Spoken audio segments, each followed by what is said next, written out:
수강생 여러분 안녕하십니까? 자, 우리 요약정리인데요. 우리가 요약정리가 된다는 것은 적어도 기본 강의랑 기본서가 적어도 2회 내지는 3회독이 됐다는 거죠. 그렇다면 이전 용어는 파악했고 어디가 중요한지 또 우리가 기출문제라든가 문제를 읽어보면 설령 정답은 맞히지 못할지언정 문제 뜻은 아는 거예요. 뭘 묻는지는 아는 거죠. 그 정도 됐을 때 요약정리하는 거지 문제 읽어보면 뭘 묻는지 모르겠어요. 그건 기초가 너무 안 된 거예요. 그 정도 되면 다시 기본서로 돌아가야 돼요. 기본 강의로. 그럼 요약 정리부터는 이제 우리는 10월달 마지막 주, 네 번째 주에 보는 시험에 대비해서 공부를 하는 거기 때문에 늘 제가 강조한 게 뭐냐면 민법이라는 학문을 공부하는 게 아니다 우리가. 학문을 공부하려면 체계적이어야 되고 논리적이어야 되고 수를 볼 줄 알아야겠죠. 전체를 아우러가면서 우리가 이해 중심으로 많은 시간을 투자해야 되는 거지만 우리는 짧은 시간에 민법이라는 시험 공부를 하자. 아냐 모르냐 문제가 아니라 맞추느냐 못 맞추느냐 이게 중요한 거예요. 그럼 이건 마찬가지. 운전을 잘하느냐 못하느냐 문제가 아니라 운전면허 시험을 따느냐 못 따느냐. 그럼 우리가 운전면허 시험 따려면 운전 학원에 가면 그들이 요령을 많이 가르치잖아요. 운전면허를 땄다고 운전을 잘한다는 얘기는 아니에요. 그렇지만 민법이라는 과목이 60점, 80점, 60점 넘었다고 해서 민법이라는 걸 잘한다는 얘기는 아니에요. 하지만 붙느냐 떨어지냐 중요하기 때문에 항상 민법 시험 공부를 하자. 항상 명심하셔야 돼. 뭘 모르는 파트 나오면 2시간, 3시간 팔하는 게 아니에요. 이렇게요. 짧은 시간 효율적인 공부를 하셔야 돼. 그 다음에 출제 비중에 맞춰서 공부를 해야 되는 거예요. 그러면 예를 들면 민법 총칙이 40문제, 10문제라면 민법 총칙이 차지하는 비중은 4분의 1이에요. 그럼 내가 민법 공부한다 그러면 내 민법 공부를 하는 게 4분의 1만 하는 거예요. 4분의 1만. 그게 효율적이잖아요.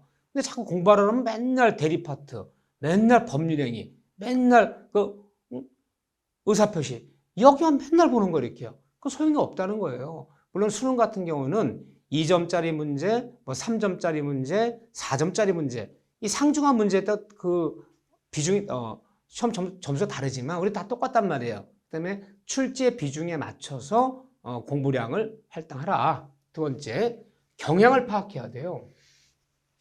그럼 예를 들면 민법 총칙은 공부하기 어려워요. 아마 네 파트 중에 가장 어려운 파트야. 총칙 너무 추상적이고 너무 학문적이기 때문에 너무 어렵다. 공부는 어렵다.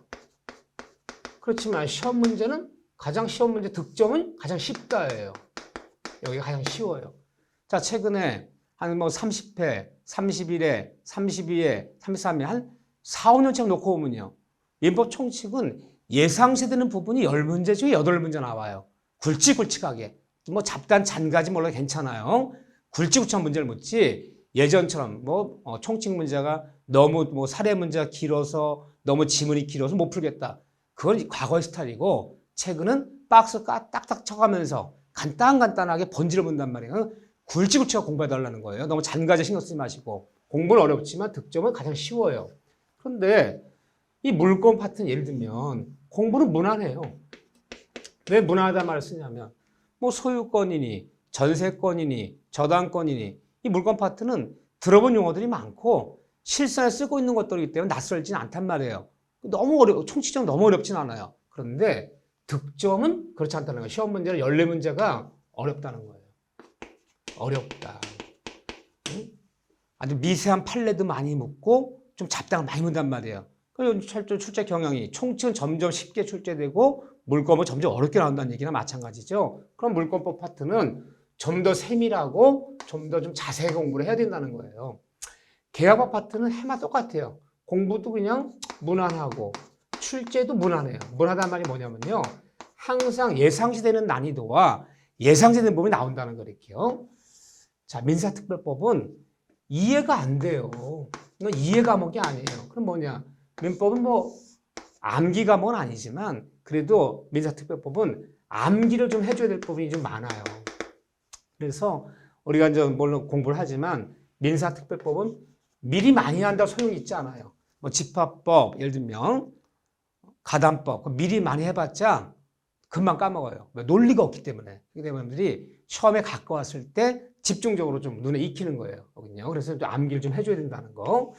그래서 만약 시험이 어렵느냐, 쉬웠느냐. 자, 요번 시험을, 3, 4회 시험을 보고 왔더니 사람들이, 민법이 예상보다 어려웠대. 그러면 이 민사특별법 6문제 중에서 어려웠다 그러면요.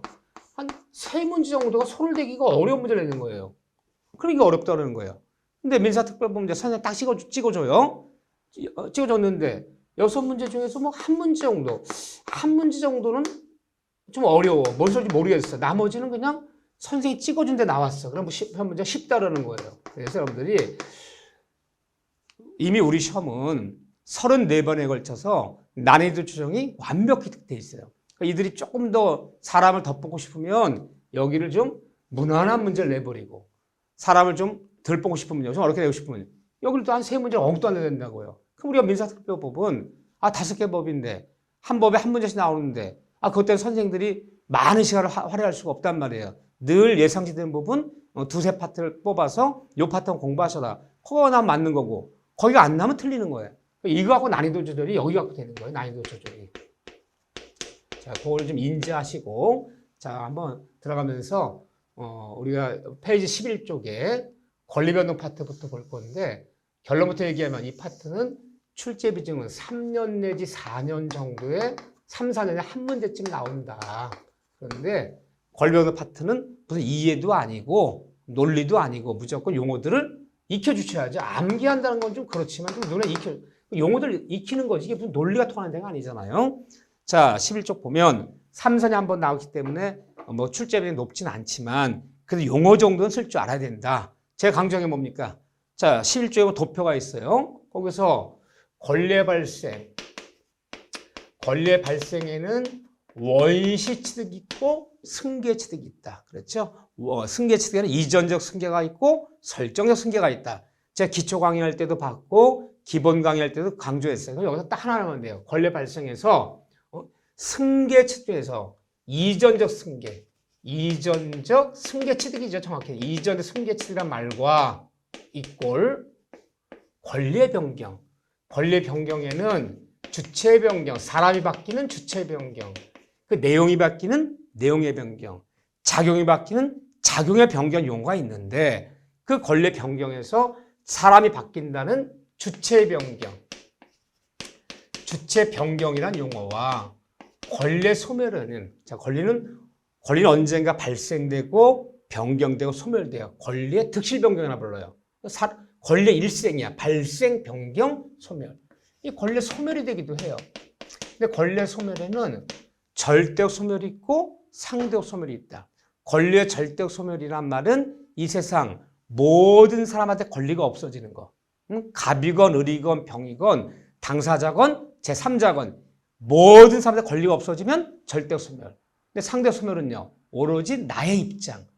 다른 사람 입장은 권리 소멸이 아니고 오로지 나의 입장에서 권리가 소멸하면 상대적 소멸이라고 부르는 거죠. 근데 권리 소멸에서 이꼴 권리의 상대적 소멸이란 말은 같은 말이다. 기억나시죠? 이게 제일 중요한 얘기예요. 물으면 이것밖에 없다. 자, 권리 발생에서 이전적 승계 취득이란 말과 주체 변경이란 말과 상대적 소멸 말은 같은 말인데 다만 똑같은 용어인데 같은 걸 지칭하는 건데 다만 누구 입장에서 쓰는 용어냐. 그래서 용어만 달렸을 뿐이에요. 제가 이렇게 예를 들었죠. 저라는 사람은 객관적으로 홍남기예요.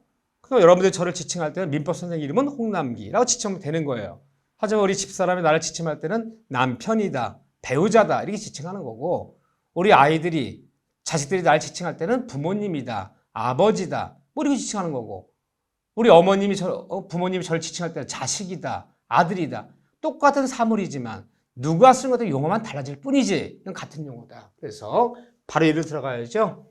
자, 토지가 한 필지가 있다면 갑이 토지의 매도인이에요. 이 토지를 병이란 중개사한테 중개 의뢰했어요. 중개사님 땅 좀 팔아주세요. 좋습니다. 을이 매수인 구해서 중개 사무실에서 부동산 매매 계약이 토지 매매가 체결됐어요. 자, 잔금 치른 날 중개사 사무를 통해 잔금을 치렀어요. 물론 잔금 치른 날 소유권 이전에 필요한 서류 모두 교부받아서 매수인 을이 등기 써가지고 당일날 토지 매매에서 법무사 통해서 잔금 치르고 이전에 필요한 서류 교부 받아서 바로 등기 내버렸어요. 2번 소유권 이전 등기 원인은 매매, 소유자 을 등기 났어요. 한마디로 부동산 매매한 거죠. 자, 이걸 놓고 용어를 쓰자는 거죠. 그러면 이때 매도인 갑의 입장에 볼 때는 나는 오늘부로 더 이상 잔금 받고 소유권 등기 넘겨버리면 더 이상 소유권이 있다 없다? 없다. 그럼 매도인 갑의 입장에 볼 때는 잔금 받고 등기 넘겨버리면 나는 오늘부로 이 토지 소유권에 뭐라 불러야 돼요? 나는 오늘부로 이 토지 소유권에 상대적 소멸이야. 내 입장에는 더 이상 소유권이 없잖아요. 나 입장에서 볼 때는. 그럼 매수는 을의 입장에 볼 때는요. 오늘부로 내 잔금 치르고 등기 내버리면 얘 모든 권리 다 승계받은 거죠. 그 이전적 승계 말 뜻이 뭡니까? 전 사람은 권리가 소멸하고 다음 사람은 내 앞선 권리 모두 물려받는 거.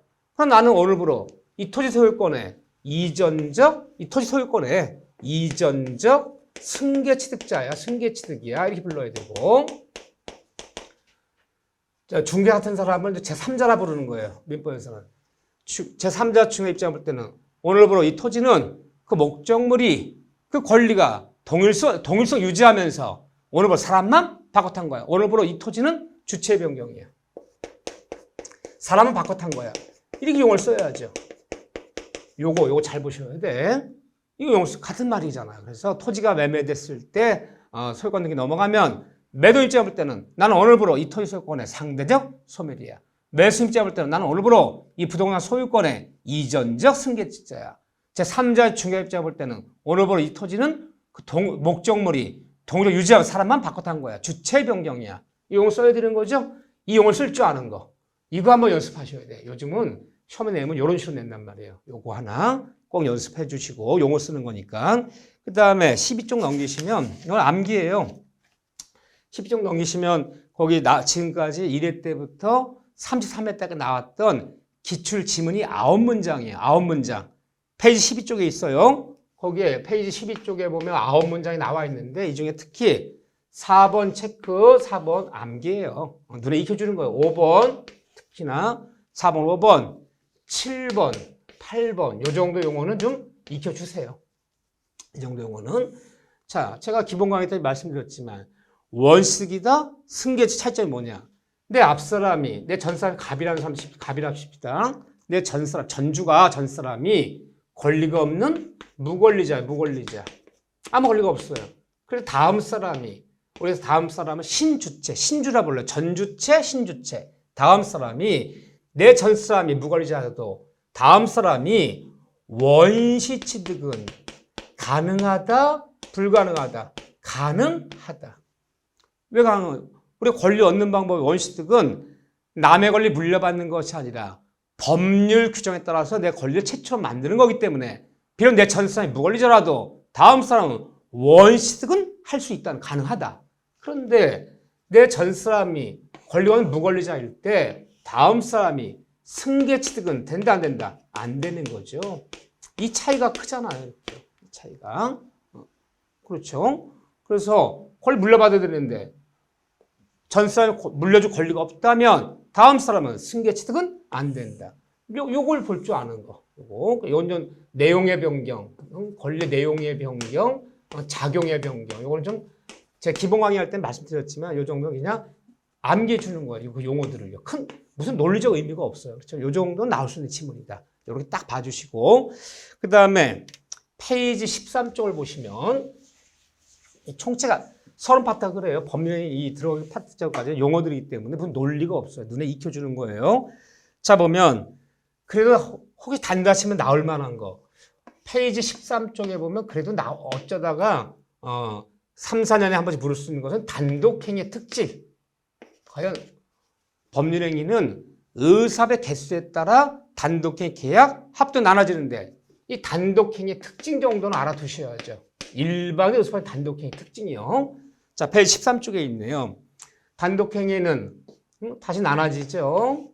상대방 있는 단독행위, 상대방 없는 단독 나눠지는데 물론 상대 있는 단독행위는 제가 기본 강의 때 추동처리 낮술 먹고 취해서 면상 가득 헤어거린다. 8가지 얘기했어요. 추동철, 추인, 동의, 철회. 낮술 먹고 취해서 취소, 면상, 면제, 채무 면제, 상계, 가득 헤헤거리다. 해제, 해지. 이 8가지를 상대방 있는 단독행위가 부르는데 있는 단독행위와 없는 단독행위 차이점이 뭐냐? 둘 다 일방의사표시 하는데 상대방 있는 단독행위는 상대방한테 내 일방의사표시가 뭐는 대줘야지? 도달은 대줘야 돼. 도달은 대줘야지 일방효력이 발생하는 거예요. 동의한다, 취인한다, 해제한다, 해제한단 말이 도달은 대줘야 되는 거야. 상대방 없는 단독행위는 상대방이 사람이 없다는 뜻이 아니었어요. 유언유증하면 유언유증 받는 사람이 있어요. 사람이 없다는 뜻이 아니라 사람이 있더라도 상대방한테 내 일방 의사표시를 도달시킬 필요가 없다. 도달시키지 않아도 효력이 발생한다는 거야. 그럼 언제? 없는 단독행위 의사표시 완성이 표백주의예요. 의사표시만 완성되면 서면 작성만 끝나면 그 서면이 누구한테 발신 도달되지 않아도 효력이 일방에 발생한다. 효력 발생은 이건 표백주의예요. 그러면 있는 단독행위, 없는 단독행위 차이점 뭐예요? 의사표시 효력 시점, 효력 발생 시점에 차이가 있는 거예요. 이런 게 지문으로 나올 수 있단 말이에요. 지문으로. 여기는 도달주의, 여기는 표백주의. 또 하나, 우리 민법은 분료식이 원칙이야. 분료식. 형식이 필요 없어요. 요시가 분료식이 원칙인데 상대방 없는 단독행위만은 인정하지만 뭘 요한다? 요식. 어떤 형식을 구비해야 돼요. 형식을 구비하지 않으면 인정하지 않는다. 뭐 유언장 작성이라는 뭐 서면 작성이 이루어지거나 어떤 관공서에 뭐 신고 등이 이루어지거나 이런 요식을 갖춰달라. 이 차이점이에요. 그 다음에 하나 더 단다시 문제예요. 아무 의미 없이 그냥 사실 1번 첫 번째 문제는 단다시 문제 부를 수도 있어요. 각각다. 짤막한 문제. 이 단다시 문제 더 무서운 거예요. 이게 무슨 논리가 있는 게 아니거든요. 상대방 있는 단독행위에는 뭐 추인, 동의, 철회, 해제, 해지, 면제, 상계, 뭐 취소 뭐 이런 것들이 있는데 이 중에 단독행위에서 상대방 단독행위에서 소급표 과거로 돌아가야 되는 거죠. 소급표가 있는 단독행위가 있단 말이에요. 소급표가 있는 단독행위. 이건 기억해 주셔야 돼요. 취소한다. 취소는 뭐가 있다? 소급표가 있어요. 해지는 장날량에서만 소급표가 없어요. 해지는 계약이 소급조서만 해제 소급표가 있어요. 그 다음에 또 하나 상계한다. 이 상계가 소급표가 있어요. 그래서 단독행위 중에서 과거로 돌아가야 되는 소급표에 있는 단독행위 그러면 취소, 해제, 상계. 꼭 기억해 주시고. 근데 이 단독행위도 어떤 특징이 있다. 단독행위는 일방의 의사표시를 하기 때문에 상대방의 동의를 묻지 않아요. 상대방 동의를 받지 않고도 일방의 효력을 발생하기 때문에 상대 입장에서 굉장히 불안한 거예요. 불리한 거예요. 그렇기 때문에 단독행위 상대방한테 불리하기 때문에 아무 때나 허용하는 것이 아니라 단독행위는 법정주의다. 법률에 규정이 있을 때 한해서만 인정한다. 두 번째, 이 단독행위 할 때는 원칙은 조건 기한을 붙일 수 없다. 붙이지 말아라. 조건부 동의, 조건부 해제, 조건부 유언, 유증 하지 말아라. 하려면 그냥 해. 상당히 불리하기 때문에. 세 번째는 이 단독행위 규정되어 있는 것을 우리 법에 일방의 의사표시를 한다. 단독행위 규정되어 있는 것을 요 쌍방 합의하에 계약으로 전환하는 거. 계약으로 바꾸는 거. 된다 안 된다? 된다는 거예요. 단독행위 규정된 것을 계약으로 바꾸는 것은 가능해요. 그래서 여러분들이 해제는 일방의 의사표현 단독행위지만 해제 계약이라는 용어 쓸 수 있는 용어예요. 합의하에 바꿀 수 있다. 단독행위 규정된 것을 합의하에 계약으로 전환하는 건 가능하다. 세 단어만 기억하시면 돼요. 단다시 문제 때문에 간단히 본 거예요. 이렇게요. 딱딱 나머지 여러분들이 좀 살펴주셔야죠. 이 정도는. 자, 넘기시면 뭐 여러분들이 페이지 14쪽에 이 정도는 좀 용어 중에서 부담행위했다, 처분행위했다. 이 정도까지 봐주면 완벽해요. 제가 처분행위 그러면 물권행위, 늘 수업 시간에 그냥 쉽게 얘기해서 우린 부동산 민법이니까 쉽게 해서 그냥 등기 내는 거. 저당권 등기 내는 거, 전세권 등기 내는 거, 토지 매매한 다음에 매수인 소유권 이전 등기 내는 거. 이 등기 나면 처분행위했다 보면 돼요. 그렇죠? 우리가 부담행위 그러면 채권행위. 기억나시죠? 채권행위. 처분행위 그러면 물권행위. 등기 내는 거. 그런데 어떤 차이점이 들어있죠? 처분행위는 반드시 채권행위는 매매건, 임대차건, 계약 각종. 이 각종 계약 맺는 것이 바로 채권행위고 부담행위예요. 그러면 이 채권행위 특징이 뭐예요? 부담행위 특징은 반드시 이행의 문제를 남긴다. 물권행위, 처분행위까지 이루어지면 모두 다 끝났다. 더 이상 이행의 문제를 남기지 않는다. 기억나시죠? 그런데 이 차이점 뭐라 했죠? 내 전 사람이 무권한자. 이게 중요한 얘기잖아요. 무권한자, 무권리자, 무권리자의 부담행위는 다른 말로 채권행위는 부담행위는 다른 말로 채권행위는 타인의 물건을 매매했어요. 타인의 권리를 매매했어요. 내 것이 아닌 타인의 부동산을 임대계약 맺어 각종 계약 맺는 걸 부담행위나 채권행위라 보세요. 무권한 자, 무권리자가 매매한 것, 매매계약 맺은 것도 무권한 자, 무권리자가 임대계약장 맺은 것도 그 임대계약은 매매계약은 유효다 무효다? 유효하지. 그 자체가 무효는 아니다. 근데 무권한 자, 무권리자의 처분행위는 등기 냈어요. 권리도 없는 애 등기를 내줬어요. 처분행위는 다른 말로 물권행위는 뭐다? 무조건 등이 나더라도 무효이다. 이 차이점. 무권한 자, 무권리자의 채권행위는 유효. 무권한 자, 무권리자가 처분행위, 등기 내준 행위는 비록 등기 나더라도 무조건 그 등기는 뭐다? 무효다. 이 차이점 때문에 용어를 나눠보는 거죠. 자, 여기까지 간단하지만 나올 만한 데는 정해져 있어요. 맥을 짚을 줄 알아야 돼요. 탁탁탁탁. 뭔가를 물으면 뭔가 그 맥이 있는 거야. 그냥 막연히 묻는 건 없는 거야. 딱딱 봐주시고. 자, 법의 목적에서는 뭐 학문하는 사람은 아니니까 그래도 우리가 한번 정리할 것은 여기 들어오면 자, 우리 교재로 따지면 페이지 16쪽이에요. 총칙의 양을 줄여야 돼요. 총칙을 하다 보면 끝도 없다. 모르는 것이 막 꼬리를 물고 이어져. 그럼 그게 내가 시간에 구애받지 않고 시험이 아니라면 끝까지 파고 연구하고 이해하려고 많이 투자하면 좋아요. 하지만 정해진 시간 하는 수험 공부는 그런 식으로 하는 것은 아니라는 거예요. 60점 맞는 이런 수단시 하는 공부는요. 요령이 좀 있어야 되는 거야. 이게 무한정 하자는 거 아니잖아요. 법대학생처럼요. 그럼 여기 들어오면 그러면 첫 번째 이제 거기 보면 불능에는 이게 굉장히 중요한 얘기죠. 별별 쳐야죠. 불능에를 여러 가지 불능이 있다. 전부불능, 일부불능, 원시적 불능, 후발적 불능, 객관적 불능, 주관적 불능, 사실적 불능, 법리적 불능. 많은 불능 분류한 방식이 있지만 너무너무 중요한 거는 페이지 16쪽에 기억나시죠? 원시적 불능, 무슨 불능이 또 하나는 원시적 불능, 후발적 불능, 원시적 불능, 후발적 불능. 이건 너무너무 중요한 거죠. 어서요. 총칙에서도 단다시 문제 많이 묻고 계약법 가면 너무 중요한 거죠. 원시적 불능, 후발적 불능. 자, 요거는 그 도표가 정리되어 있어요. 도표가. 자, 원시적 불능은 뭐다? 무효이다. 후발적 불능은 그 계약 자체는 유효하지 무효는 아니다. 그 원시적 불능을 물을 때는 법률의 성립 당시에 이미 이행이 불가능하면 원시적 불능.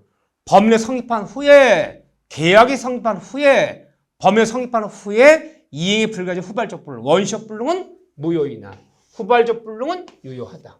기본이고. 근데 보통 이렇게 많이 물어요. 간단하게. 근데 다시 원시적 불능 들어가서 원시적 불능이 전부 불능이 돼버리면 우리가 원시적 불능, 전부 불능 이게 원칙이 아무런 말이 없으면 이걸 원칙을 묻는 거예요. 응? 건물을 매매에 체결했는데 계약 체결 당시에 이미 불나서 없어진 건물. 전부 불나서 없었어요. 전부 불능은 당연히 무효이죠. 그러니까 원시적 불능 그러면 아무런 말이 없으면 이걸 묻는 거예요. 이걸. 그런데 원시적 불능이 전부 불능이 아니라 일부 불능이라면 이 얘기가 이제 포인트가 될 수 있는 거죠. 전부 불능이다, 일부 불능이란 말은 다시 원시적 불능 다시 나눈 거구나. 다시 원시적 불능을 전부 불능, 일부 불능. 토지 1000평을 매매했는데 그 토지 매매 계약을 당시에 이미 1000평이 아니라 950평밖에 안 되는 토지야. 마이너스 50평은 매매 계약이 이미 존재하잖아. 전부가 불가능 아니잖아. 그럼 일부 불능이야. 1000평 토지를 매매 체결하는 날 그 토지는 이미 1000평이 아니라 950평밖에 안 되는 토지라면 마이너스 50평은 존재치 않아. 그 일부 불능이라는 문제면 이건 무효가 아니라 일부 불능 문제는 나머지 950평 부분이 유효할 수도 있어. 유효할 수도 있고 그렇다면 이거 뭐의 문제 넘어가는 거냐? 이 문제는 언제나 무효라는 얘기는 아니야. 이건요. 전부 불능은 언제나 무효지만 유효할 수도 있고 다만 부족한 만큼 매도인의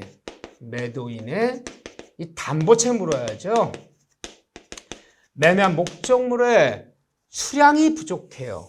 내 목적물 일부가 멸시했다면 부족한 만큼 대금을 감액해달라. 또 일부가 부족해서 계약 목적 달성이 안 된다면 계약을 해지하겠다. 이 담보채 문제 넘어가는 거예요. 이거는. 그런데 원시적 불능이 전부 불능이 되어서 언제나 됐을 때는 뭐의 문제 넘어간다? 계약 체결상의 과실책임 문제로 넘어가는 거죠. 그럼 우리가 계약 체결 과실책임은 어떤 쓰는 용어예요? 원시적 불능이지만 그것이 전부 불능이 되어서 언제나 무효됐을 때 이 문제 넘어가고 일부 불능이 나머지가 유효해졌을 때는 매도의 담보채 문제 넘어가는 것이지 그건 계약서 과실 문제가 아니다. 그럼 원시적 불능에서는 이 문제로 넘어갈 것이냐 이 문제로 넘어갈 것이냐가 나눠지는 거죠. 요 정도까지는 이제 이해를 하셔야 돼. 이제는 기억하셔야 돼. 계약법을 우리가 공부했기 때문에 우리가 후발적 불능은요. 계약 자체는 유효하지만 왜 후발적 불능이 됐는가? 그 원인을 따져야죠. 아니 왜 계약 체결 당시에는 건물이 존재했는데 그 이행기에 뭐가 이행기입니까? 잔금 치는 날. 그 이행기에 왜 이행이 불가해졌는가? 그 원인을 따져봤더니 그 후발적 불능된 원인이 채무자의 귀책 사유로 후발적 불능이 됐더라. 보통 우리가 부동산 예가 나오겠죠. 특히나 불능 예나면 건물이 불이 났다.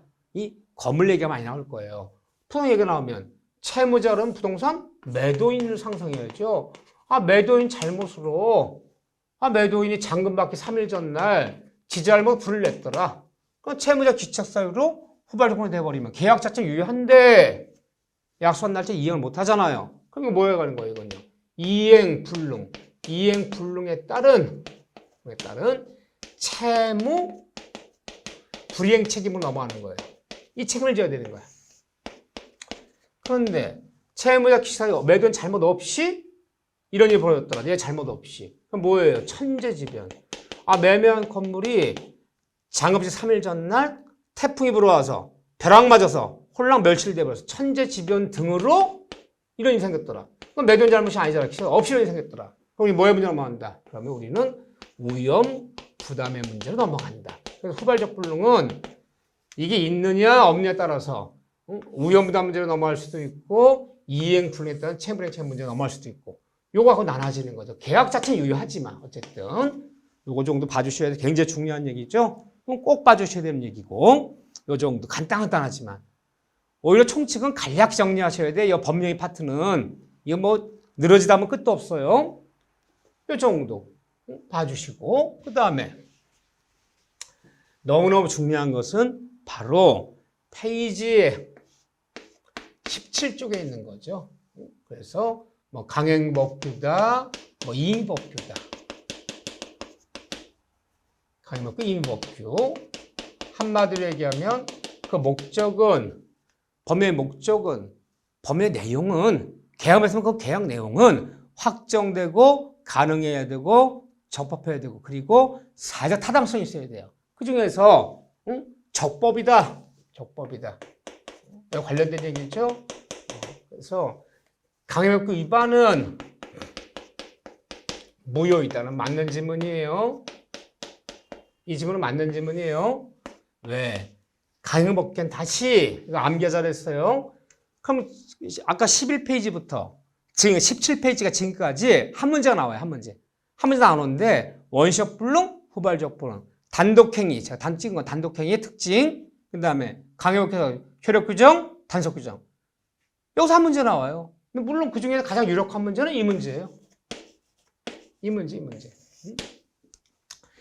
자, 강행법규에는 다시 기억나시죠? 여기에는 효력 규정이 있고, 여기에는 단속 규정이라는 거 있죠. 효력 규정, 단속 규정.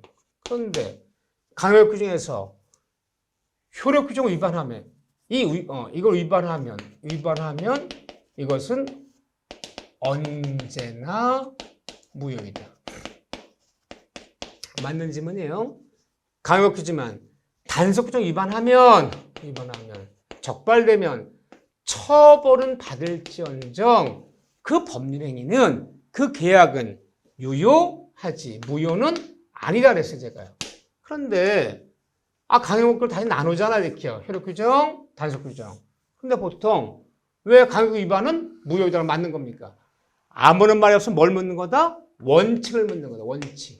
이게 원칙이고 이게 예외예요.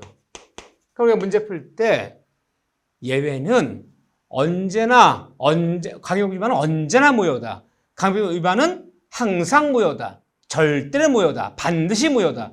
이런 단어가 들어갔을 때는 예외가 있나 없나 찾아보는 거야. 예외가 있으면 틀린 지문이야. 근데 아무런 말 없이 말하면 다 뭐 묻는 거다? 원칙을 묻는 거다. 그럼 강행법 위반은 무효다. 맞잖아요. 원칙이 효력규정이니까요. 그러니까 여러분들 그들이 묻는 습관을 봐야 돼요. 원칙과 예외가 있는데 예외는 언제나 절대로 항상 반드시 이런 단어가 들어갔을 때는 예외가 있는지 없는지를 살펴서 예외가 있으면 틀린 지문, 예외가 없으면 맞는 지문. 하지만 아무런 말 있으면 다 뭘 묻는 거다? 원칙을 묻는 거다. 그럼 맞는 지문이에요. 이거 정확히 해주셔야 돼. 또 하나 이거 정확히 해주시고 이거 맞는 지문. 또 하나는 이 강행법규 위반이랑 강행법규 위반의 무효는 무슨 무효예요? 이거는 절대적 무효예요. 절대적 무효. 절대적 무효. 상대적 무효가 아니라 절대적 무효이기 때문에 갑과 을이 두 사람 맺은 계약이 강행법규 중에서 효력규정 위반했다면 그냥 강행법 위반이었다면 그냥 강행법 위반 그럼 이걸 얘기하는 거예요? 절대적 무효 때문에 이 네 가지가 없다. 그 갑과 을이 맺은 계약이 강행법 위반으로 절대적 무효 돼버리면 다음 사람 병이란 새 3자는 선의여도 선의의 제3자를 보호한다? 보호하지 않아. 보호해주지 않는다. 또 강행법 위반 절대적 무효 때문에 무행위의 추인한다 유예지는 거 아니다. 강행법 위반. 또 뭐가 없습니까? 절대적 무효는요. 무행위의 전환을 허용하지 않는다. 강행법 위반은 전환도 허용되지 않아요. 또 강행법 위반의 무효는 절대적 무효 때문에 무행위의 철회도 인정하지 않는다.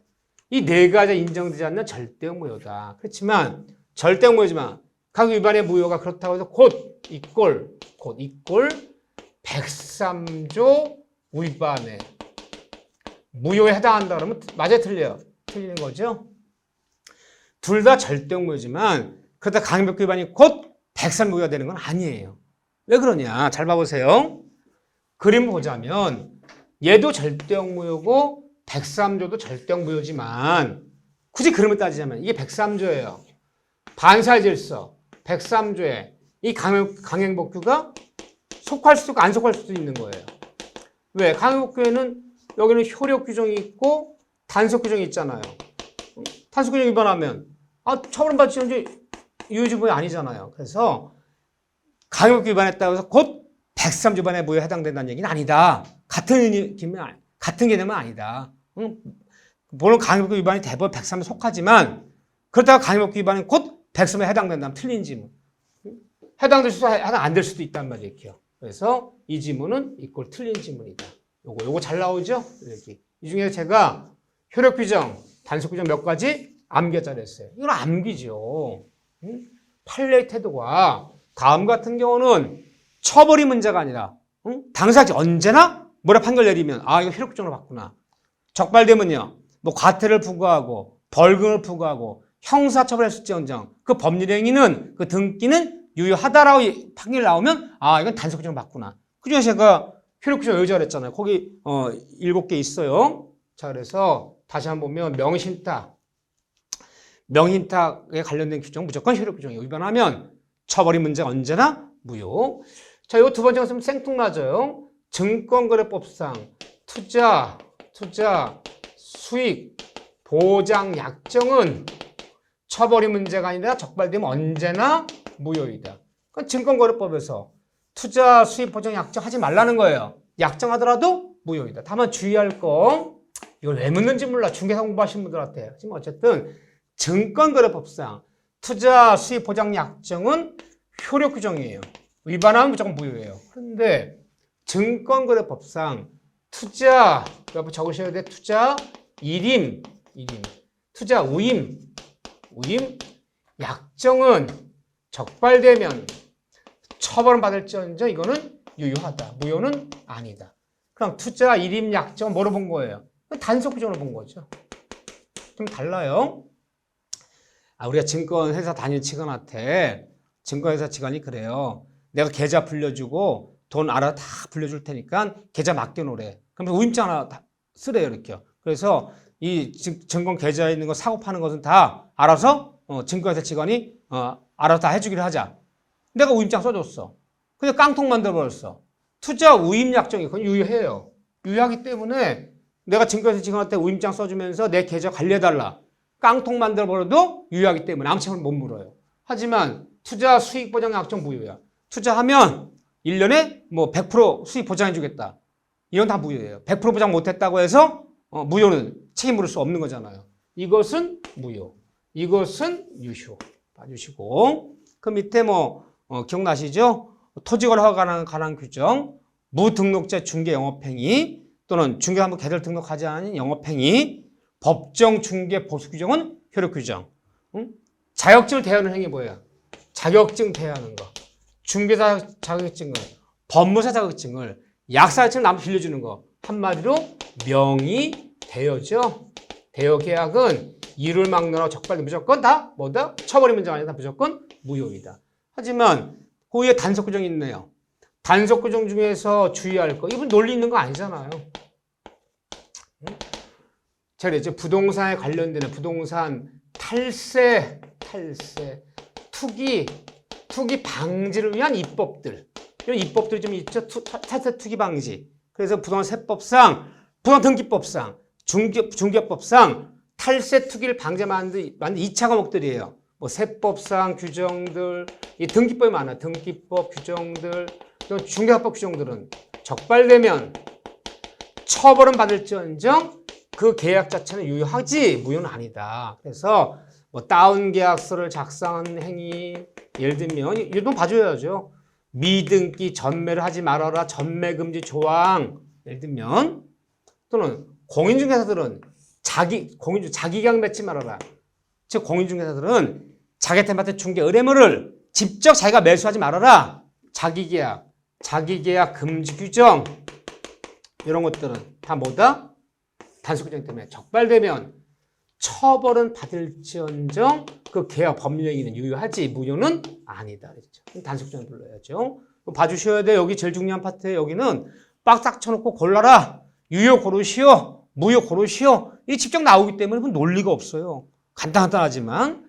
그리고 혹시 더 능력이 되시면 이게 전체 우리가 이제 시험 문제 보다 보면 특히 이제 물권법에서 이런 얘기 잘 나오는데 이것도 임의 규정이래요. 그럼 여기 이제 우리가 요거 이제 특히 이제 물권법 규정들을 잘 보셔야 돼. 물권법은 물권 법정에 따라서 대부분 강행 규정이야. 하지만 임의 규정 몇 개 있단 말이야. 물권법에서 물권 법정 중에 아닌 거에 해당되는 거. 특약으로 배제할 수 있는 거. 그 임의 정도에서 우리가 이제 총칙에서도 몇 개 있죠. 총칙 얘기는 여러분들 좀 능력되면 봐주시고 총칙 얘기가 아닌 거 물권법에서 임의적인 걸 좀 봐주셔야 돼. 여기 단답시면 잘 나와요. 원래 물권은 강행 중이잖아요. 그런데 우리가 전세권, 양도, 금지 규정은 양도에 관한 규정은요. 이거는 임의정이야. 따라서 양도를 금지하자는 특약이 있다면 전세 양도할 수 없어요. 특약으로 배제할 수 있죠. 지상권 양도비 특약은 그건 강행 규정. 특약으로 배제할 수 없어요. 전전세 금지 조항, 전양도 금지 조항은 유효하다. 임의정이죠. 유치권 성립에 관한 규정만은 임의 규정이야. 따라서 배제 특약이 있다면 유치권 성립하지 않을 수 있다. 특약으로 성립 배제할 수 있다. 저당 효력이 미치는 범위에서 목적물의 범위, 저당 효력은 저당 목적물에 부합물에도 종물에도 미친다. 단 특약에 따라 미치지 않을 수 있다. 저 효력이 미치는 목적물의 범위, 이거 특약으로 배제할 수 있어요. 이거 임의 규정이야. 자, 좀 세 가지 얘기했나요, 제가? 그 다음에 우리 임대차 가면 임대차도 그 임차인들을 보호하기 위해서 대부분 강행 규정, 편면적 강행 규정이야. 근데 임대차에서 수선 수리 비용은 아무런 말이 없다면 임대인이 부담하지만 특약이 있다면 특약을 임차한테 전가하는 특약 유효하다. 임차인들은 임대인에게 임대계약이 끝났을 때 비용사한청권, 필요비 유입비 사한청권이 있어요. 근데 특약으로 원상복권 특약이 있다. 원상복권 특약이 있다면 비용상한은 배제될 수 있대. 비용사한청권은 이거 특약을 배제할 수 있는 임의규정들이야. 요 정도는 봐주셔야 돼. 제가 쓸 때는 다 이유가 있는 거예요. 이것들은 특약으로 배제할 수 있다. 강의규정이 아니다. 요 정도 기억해 주셔야 돼. 이런 거는 문제 푸는 스킬이 될 수 있단 말이에요. 탁탁탁 기억하세요. 요 정도. 간단하다. 여기 뭐 단다시 문제 나오니까, 박스형 문제 나오니까 이렇게 봐주시고, 물권법 때문에 이런 거 좀 더 봐줬어요. 이런 것들은 물권법이죠. 편면적 강의규정이 아닌 거. 임대차에서 임차한테 불리하더라도 유효한 거. 불리한 특약도 유효하다. 특약으로 배제할 수 있는 거. 비용하고 창조. 이것은 임의 규정이다. 따라 특약으로 배제가 가능하다는 거. 봐주셔야 돼. 자, 여기까지 정리하고 다음 시간에 이어서 103조, 104조, 5페이지 무효원칙. 이런 진짜 나올 만한 게 나왔네요. 그럼 우리가 법률의 파트, 의사표에 들어가기 전까지 세 문제 나온다 봐요. 올해 제가. 근데 별일이 없다면 103조 한 문제 나올 거고 104조랑 5페이지 무효원칙. 이 둘 중에 하나 나올 거고 하나 이제 그 앞에 있는 잡다한 것들 나올 거고. 딱 정해져 있다 이렇게요. 자, 여기까지 잘 정리 부탁드립니다. 자, 여러분들 수고하셨습니다.